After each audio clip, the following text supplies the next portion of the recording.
So if I may, I'd like to be able to share some of those actual projects with you, the kind of work that we do and how we're able to really make a difference into people's lives, really. We very much were involved with helping people and supporting people from Ukraine. We know the terrible situation that's happened over there, and many families, young people, mothers, children have come to this country really just to find a place of peace and support while there's so much tragedy going on in their own country. We've helped numbers of families, and that level of help is all across the board, really.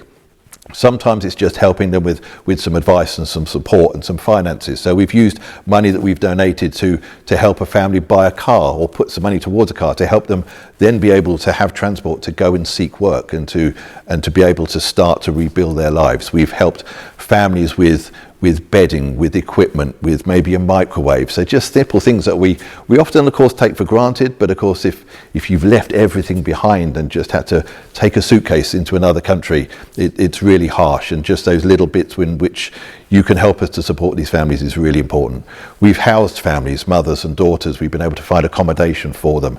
And we've had letters that would almost bring a tear to your eye when you realise that actually that was such an important thing to try and help people in a time of real need, in a time of real poverty and real challenge and difficulty and fear, of course, as well. We have larger campaigns throughout the diocese. We run our Love Christmas campaign, which, as its name suggests, is largely around Christmas to help families, to help young people that are really struggling, that are really for which Christmas is sometimes a challenging and a difficult time because they see all sorts of things happening around them, but parents realise that they can't support their young people as they'd like to.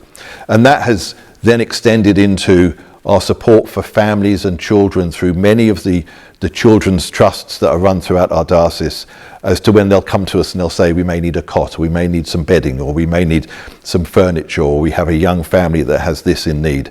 So throughout the year we're helping families that may have come across from Ukraine, families that are based here, families that have lived in challenging situations and are trying to grow. We're also helping families out in Syria.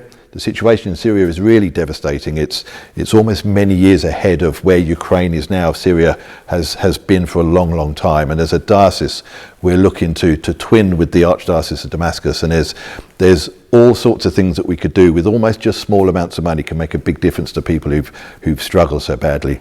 And then we've got a number of other projects where we help and support people. Simple things that almost don't take any work, but we're encouraging our schools and our parishes, and we work really closely together to install a clothes bank. And a clothes bank is incredible. It's environmentally friendly, it's ecology. Our young people appreciate that we're trying to help and recycle and do the right thing for our planet, but also it helps other people, and it raises funds that we can then bring back into our schools and bring back into our parishes to help them run similar projects as well.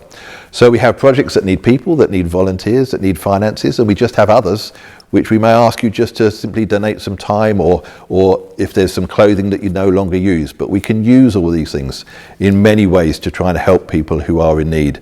And I've seen it in so many ways. We can actually change people's lives, and we can help them, and we can show that great love that Christ shows for us in our deeds and actions for other people.